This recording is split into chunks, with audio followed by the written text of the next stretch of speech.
بتاخد عليهم ديسكاونت 45%، فواقف عليك تقريبا بحوالي 15 مليون وكسور. بص الفيلا دي كلها بلا اي استثناء تسليمها 6 شهور، ديسكاونت كاش 45%.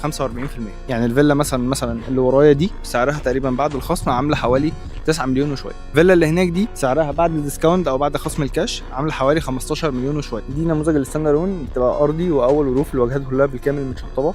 الجاردن بتاعتك الامامي ليك باكي جراج هنا، وليك باكي جراج هنا كمان. دي الباك يارد، تقدر تعمل هنا بسين صغير. ودي الواجهه الخلفيه للفيلا.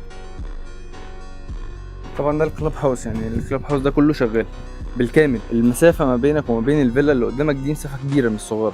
هوري لك الاهرامات عشان هي باينه اهي. تمام، مثلا دي عامله 23 مليون، خد خصم عليها بتاخدها تقريبا بحوالي 11 مليون وكسور. التاون هاوس الاخيره اللي هناك دي عامله حوالي 17 مليون، بتقف عليك تقريبا بحوالي 9 مليون وشويه. الستاند الون دي 27 مليون اقساط، بتاخد عليهم ديسكاونت 45%، فواقف عليك تقريبا بحوالي 15 مليون وكسور.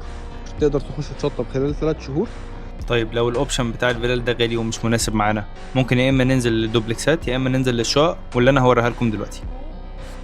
الشقه دي مثلا 180 متر، سعرها حوالي 12 مليون، بعد خصم الكاش حوالي 6 مليون 600. عندك مثلا الشقه اللي هناك دي غرفتين عامله حوالي 4 مليون 200. فده نموذج الشقق اللي في المنطقه هنا. فلو انت مهتم بحاجه زي كده على طول ما تترددش ان انت تكلمني.